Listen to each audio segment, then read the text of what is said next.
पाकिस्तान सदियों से आबाद एक तिलिस्माती ज़रख़ेज़ ख़ित्ता-ए अर्ज़ है। यहाँ तहज़ीब और विरसा की वो निशानियाँ मौजूद हैं जिनकी तह में गुज़रे हुए ज़माने सो रहे हैं। हमारे आबाओ अजदाद पता नहीं कितनी बार मर चुकने के बाद आज भी किसी खेत में हल चलाते, चाक पर बर्तन बनाते, सास पर गीत गाते, अपने बच्चों को अपने बाप दादा की कहानियां सुनाते नजर आते हैं। अपने पुरखों की दी हुई विरासत को संभालने की जिम्मेदारी आज की नौजवान नस्ल पर है। इस जिम्मेदारी की अहमियत को जानते हुए पाकिस्तान टेलीविजन और यूनेस्को ने मिलकर पाकिस्तान के सकाफती विरसे को नई नस्ल तक पहुंचाने की कोशिश की है।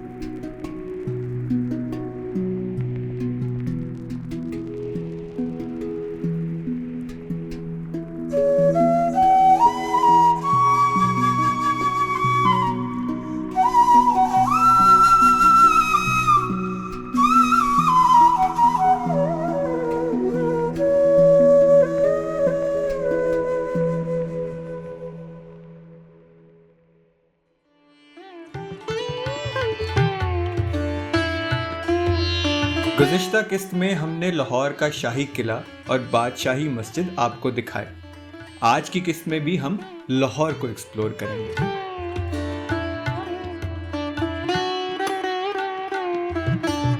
लाहौर शहर की खूबसूरती में ख़वातीन का बहुत बड़ा हाथ है। ख़ास तौर पे जो मुग़लिया दौर की ख़वातीन थीं उनका, नादरा बेगम है वो अनारकली बनी और यहीं पर मदफून भी है। यहीं पर महरुन्निसा जो है वो नूरजहाँ बनी और फिर उसने हुकूमत साजी में वो किरदार अदा किया जो इससे पहले इस खित्ते में किसी औरत ने नहीं किया था। इस शहर में ज़ेबुन्निसा जैसी शहज़ादियाँ मौजूद हैं जो बुर्जी उनकी मोहब्बत का आज भी सबूत है। इसी शहर में शरफुन्निसा बेगम का मज़ार भी है। अर्जुमंद बानो जो कि मुमताज़ महल बनी, जो शालीमार गार्डन्स हैं वो उनके ताज के डिज़ाइन के ऊपर उसके फवारे आज भी उस मोहब्बत का बेयन सबूत हैं जो कि शहज़ादे खुर्रम ने अर्जुमंद बानो से की। रेनो रना।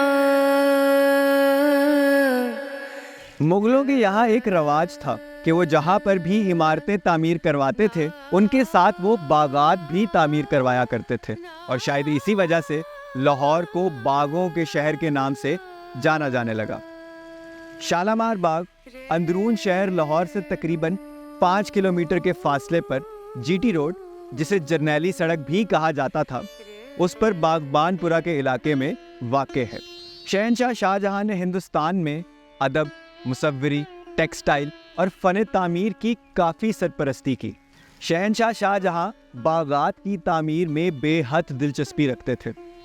ख़ुसूसी तौर पे वो ईरानी बाग फिरदौस और कश्मीर के शालामार बाग जो कि जहांगीर ने तामीर करवाया था, इन दोनों बागात के फ़न तामीर से बेहद मुतासिर थे, और इसी तरह का एक बाग वो लाहौर में भी तामीर करवाना चाहते थे।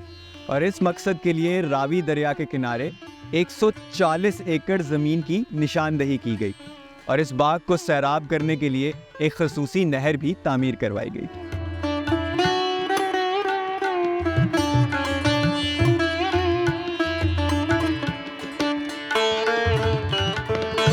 इस बाग की तामीर में तकरीबन 18 माह का वक्त लगा और इस पे आने वाली लागत का तखमीना तकरीबन 8 लाख रुपए बताया जाता है।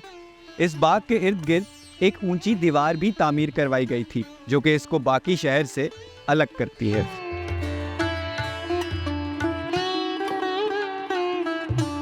इस मुस्ततीन बाग की 3 मंजिलें हैं और हर मंजिल अपनी सी निचली मंजिल से तकरीबन 12 फीट ऊंची है। पहली मंजिल का नाम फरा बख्श, दूसरी मंजिल जहां मैं इस वक्त खड़ा हूं उसका नाम फैज़ बख्श और सबसे ऊंची मंजिल का नाम हयात बख्श है। शालामार बाग की सबसे निचली मंजिल पर 2 दरवाजे हैं।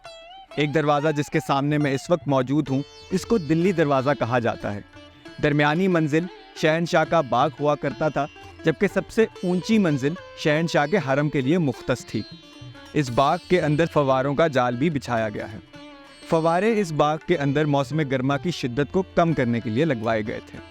उस ज़माने के मामारों की महारत का अंदाज़ा इस बात से लगाया जा सकता है कि इस बाग के अंदर पानी के बहाव का जो निज़ाम है उसको आज तक मुकम्मल तरीके से समझा नहीं जा सका है।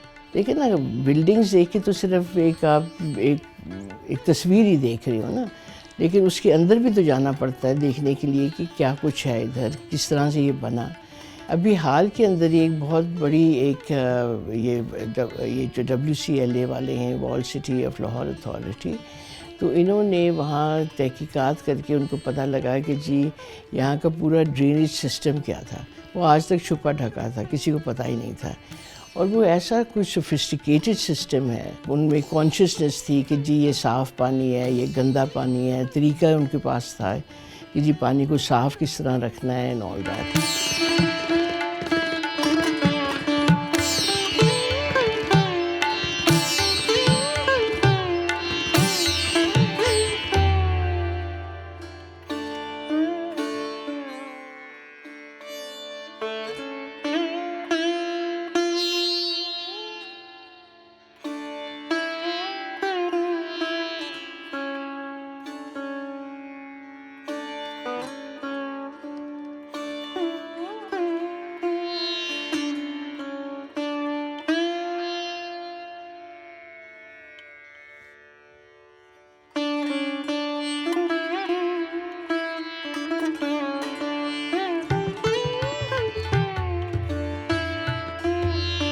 जिस तरीके से लाहौर शहर का सिटी लैंडस्केप नहायत इम्पॉर्टेंट हेरिटेज साइट्स के साथ ब्लेस्ड है, बिल्कुल इसी तरह लाहौर शहर को आर्ट और लिटरेचर की भी बहुत ज़्यादा अहम और ख़ूबसूरत रिसोर्सेज मिले हैं, जो कि सदियों से सीना बसीना जनरेशन आफ्टर जनरेशन ट्रांसफ़र हो रहे हैं।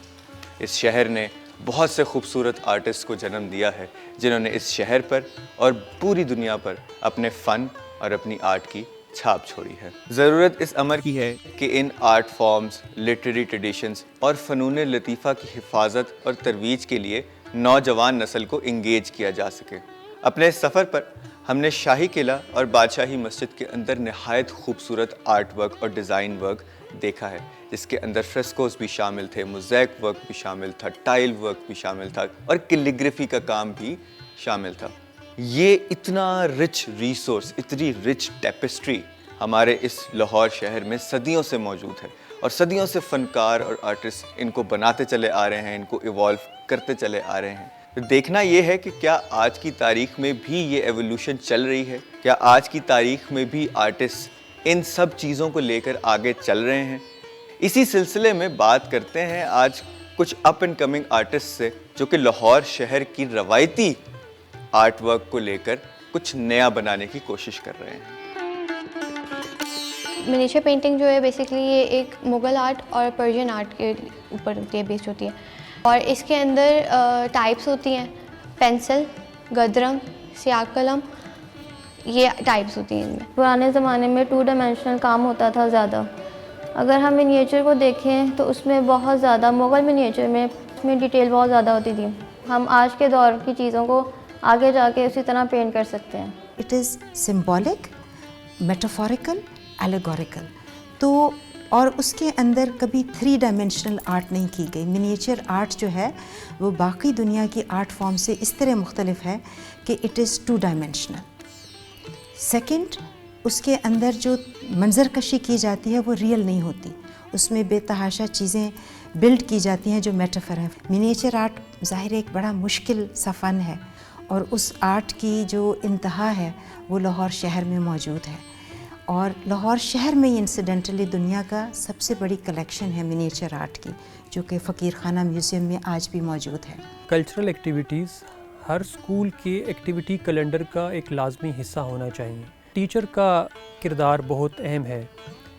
इस बात की ज़रूरत है कि टीचर्स को ट्रेन किया जाए कि वो अपनी रोज़मर्रा पढ़ाई के अमल में कल्चरल हेरिटेज को कैसे शामिल करें। साइंस से बहुत सारी इजादात हुई हैं मगर सबसे अच्छा और क्रिएटिव जो चीज़ थी वो आर्ट है, जिसमें मुग़लों ने बहुत काम किया। मगर अब आहिस्ता आहिस्ता हम जो एडवांस वर्ल्ड में आते गए, हमने देखा कि बच्चों ने और हम सब ने डिजिटल साइट पर ज़्यादा हमने काम शुरू कर दिया और अपने हाथ से काम करना, क्रिएटिव काम करना छोड़ दिया। कैलीग्राफी बहुत बच्चे सीख रहे हैं, लोगों में इंटरेस्ट पैदा हो गया है। ये हमारे लिए इस तरह है जैसे कोई कीमती असासा है हमारा, और ये ख़त्म हो रहा था। सबसे पहले जो मैं सीख रही हूँ ना यहाँ पे नस्तलीक़, तो बहुत ही पुराना फ़ॉन्ट है, और इसी को अगर हम सीख लें तो बाकी ख़त नज़्म, ख़त कूफ़ी वग़ैरह ये ख़ुद ही से आना शुरू होते हैं।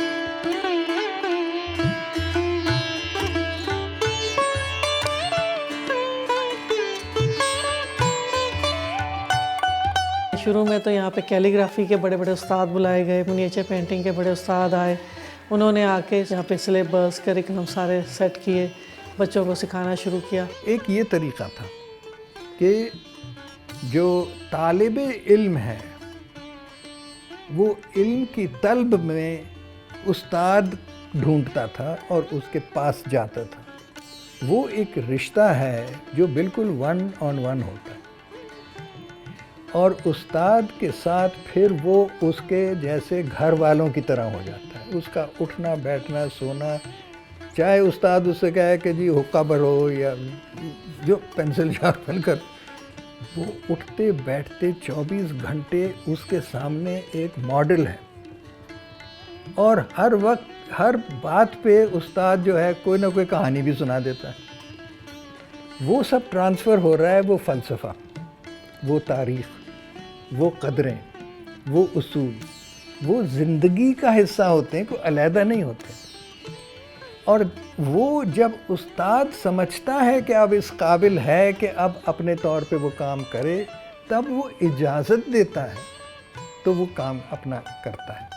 हमारे माशरे में अक्सर ये सवाल उठाया जाता है कि आज की तारीख़ में बड़े बड़े फ़नकार, बड़े बड़े आर्टिस्ट क्यों पैदा नहीं होते, क्यों कोई तानसेन पैदा नहीं होता, क्यों कोई सादकैन पैदा नहीं होता।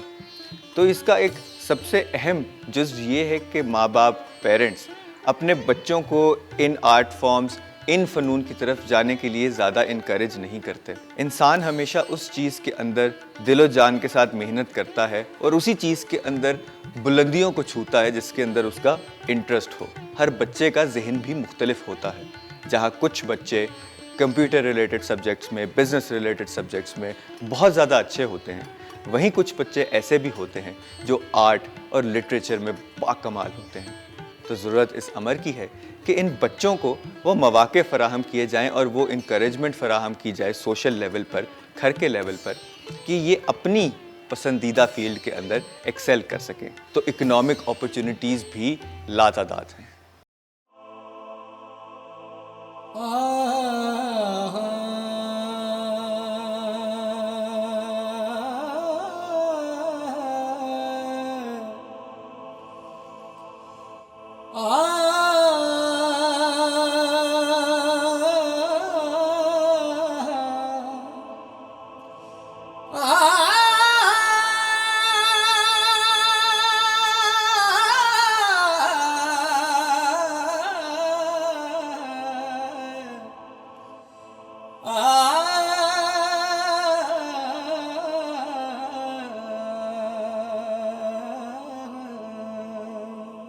बादशाहों से लेकर आम इंसानों तक बरे सगीर पाको हिंद में सूफिया कराम का असर हर इंसान की ज़िंदगी पर रहा है। शायद यही वजह है कि लाहौर, जो कि कहानियों का शहर है, इससे मुंसलिक हर कहानी में किसी न किसी सूफ़ी बुज़ुर्ग का जिक्र आ ही जाता है। शायद इसीलिए लाहौर एक ऐसा शहर है जो किसी के ख़िलाफ़ डिस्क्रिमिनेशन नहीं करता और हर किसी को खुली बाहों से कबूल करता है। उन बुज़ुर्ग और उन सूफिया की तालीमात पर चलते हुए जो कि खुदा की कुर्बत का रास्ता इंसान की मोहब्बत के ज़रिए बताते हैं। लाहौर की धरती पर मुख्तलिफ सूफिया कराम के मज़ारात मौजूद हैं, जिनमें दाता दरबार, बीबी पाक दामन, हज़रत मियाँ मीर और हज़रत माधू लाल हुसैन चंद नुमाया मज़ारात हैं। मैं इस वक्त मौजूद हूँ हज़रत माधू लाल हुसैन के मज़ार पर। शाह हुसैन क्लासिकी सूफ़ी शायरी का एक बहुत बड़ा नाम है। शाह हुसैन ने अपनी काफ़ियों की बुनियाद राग रागनियों पर रखी। शाह हुसैन ने अपनी शायरी के ज़रिए मौसीकी को बामानी बनाया, और इसे दरबारों से निकालकर लाहौर शहर के कल्चर का हिस्सा बनाया। शाह हुसैन की जन्म भूमि भी लाहौर ही है, इसीलिए लाहौर के लोगों की एक स्पेशल अकीदत शाह हुसैन के साथ हमेशा रही है। शाह हुसैन हमेशा लाल रंग का लिबास ज़ेब-ए-तन किया करते थे और इसी वजह से उन्हें लाल हुसैन भी कहा जाता था। एक हिंदू लड़के माधु की शाह हुसैन के साथ बहुत ज़्यादा अकीदत हो गई और इस अकीदत को देखते हुए सरकार ने अपने नाम से पहले ही माधु का नाम लगा लिया और आज तक जब भी शाह हुसैन का नाम लिया जाता है तो उससे पहले माधु का नाम लिया जाता है। मेला चरागा के मौके पर यहाँ पर एक बहुत बड़ा आग का अलाव जलाया जाता है, जहाँ पर लोग अपनी मन्नतें मांगते हैं और साथ ही साथ दिए भी जलाते हैं।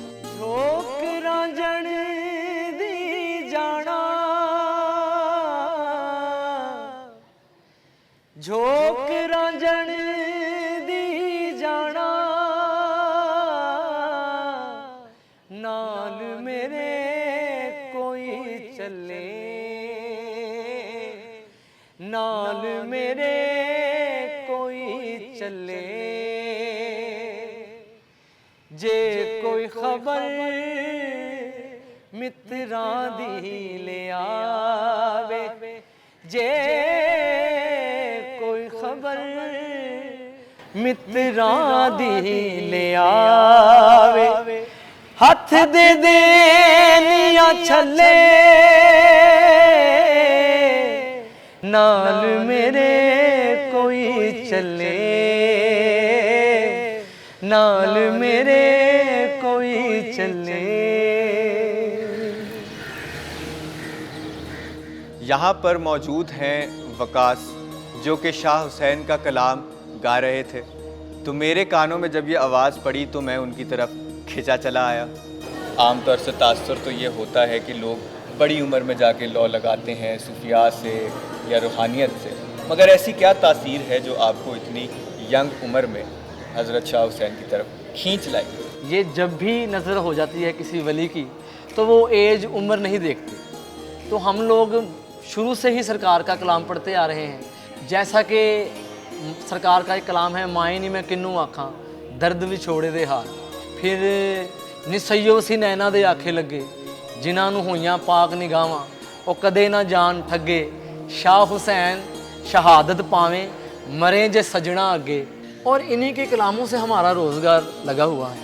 हम बैरून मुल्क, अब मैं दुबई था, दुबई एज ए सिंगर गया था मैं, वहाँ पर गाते गाते गाते गाते जब मैं शाह हुसैन सरकार का मैंने कलाम शुरू किया तो लोग कहते हैं वकास भाई आप ये क्यों नहीं गाते? फिर अब लोग मुझे इनके कलामों से जानने लगे। सूफ़ी में इतना एक पावर है कि लोग मुझे अब सूफ़ी सिंगर कहते हैं।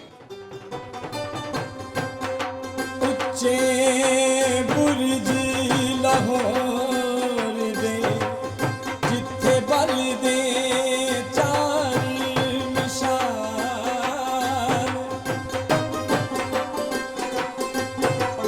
हमने फोर्ट को लोगों के लिए खोला है, उसकी वो जगह जिनका लोगों को पता भी नहीं था। फॉर इंस्टेंस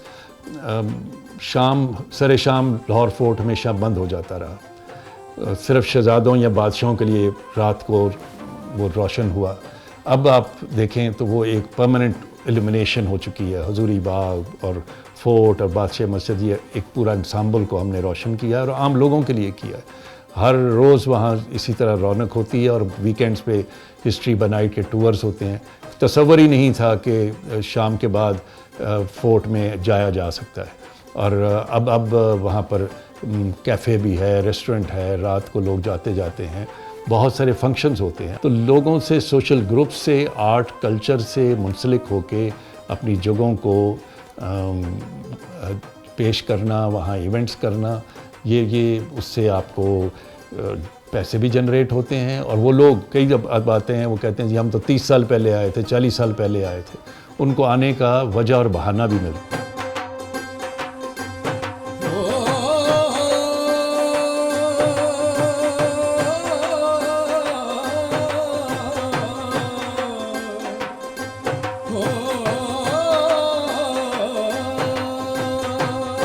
जिस तरह लाहौर की ज़िंदगी और कल्चर के मुख्तलिफ एस्पेक्ट्स के अंदर हमें मुख्तलिफ जायके, मुख्तलिफ अंदाज नज़र आते हैं, बिल्कुल इसी तरह लाहौर के मौसम और लाहौर के खानों में भी मुख्तलिफ अंदाज और मुख्तलिफ जायके पाए जाते हैं।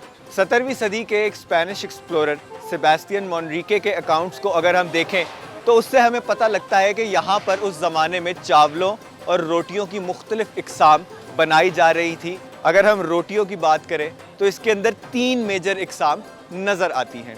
एक किस्म मीठी रोटियों की थी, दूसरी किस्म रोगनी रोटियों की थी जिसके अंदर ज़्यादा तेल या ज़्यादा मक्खन का इस्तेमाल किया जाता था। अगर हम तीसरी किस्म की बात करें तो उसके अंदर ये दोनों जायके मिल जाते थे और इस तीसरी किस्म को कहा जाता था मीठी रोगनी। पुलाव और बिरयानी की मुख्तलिफ इकसाम लाहौर में बनाई जाती थी।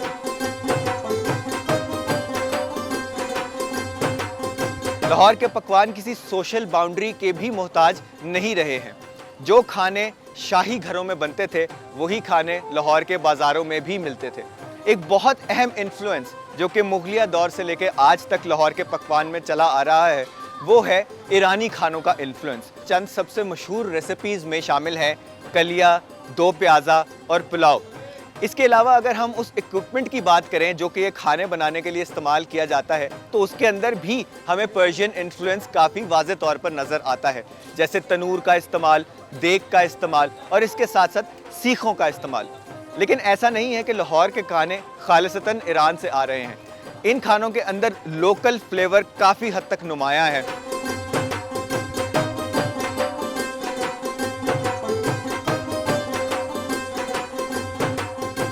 लाहौरी खानों की एक और बहुत मेजर कैटेगरी है मीठे खाने, जिनको शीरीनी भी कहा जाता है।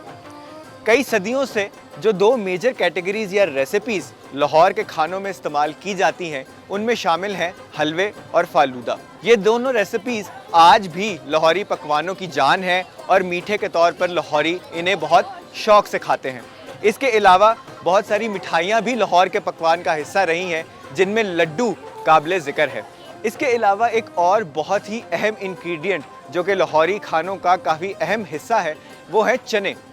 तारीख़ के मुताबिक चने की काश्त भी बरे-सगीर के ख़ित्ते से ही शुरू हुई थी और एक अंदाज़े के मुताबिक पिछले 10,000 साल से इस फसल की काश्त इस ख़ित्ते में की जा रही है। कहा जाता है कि जब शहंशाह शाहजहां को उनके तख्त से हटा दिया गया था और उन्हें औरंगज़ेब की कैद में डाल दिया गया तो उन्हें एक ऑप्शन दी गई कि आप तमाम उम्र तक बस एक ही अनाज का इंतखाब कर सकते हैं कि जिसको इस्तेमाल करके आपके लिए खाने बनाए जाएंगे। तो शाही बावर्ची ने एक एडवाइस दी शाहजहां को कि आप चने का इंतखाब करें और कहते हैं कि जब तक शाहजहां जिंदा रहे रोज़ाना चनों का इस्तेमाल करके एक नई रेसिपी बनाई जाती रही और कभी भी इन रेसिपीज़ के अंदर कोई रेपिटिशन नहीं हुई। चनों का शाही पकवान के अंदर ये इन्फ्लुएंस हमें लाहौरी ज़िंदगी में आज भी नज़र आता है। लाहौर की गली गली में चनों की मुख्तलिफ रेसिपीज़ तैयार की जाती हैं जिन्हें लाहौरी नहायत शौक़ से खाते हैं।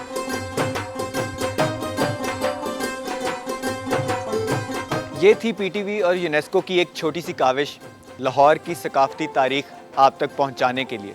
यहाँ पर ज़रूरत इस अमर की है कि हम बहैसियत कौम अपने सकाफ़ती विरसे की हिफाजत का बीड़ा उठाएं और इस शमा को जो सदियों से हमारे बुज़ुर्गों ने जलाई हुई है उसको लेकर आने वाले वक्तों के अंदर जाएं। ख़ास तौर पर मैं यहाँ पर एक पैगाम अपने नौजवान साथियों को देना चाहूँगा। आने वाला वक्त आपका और हमारा है।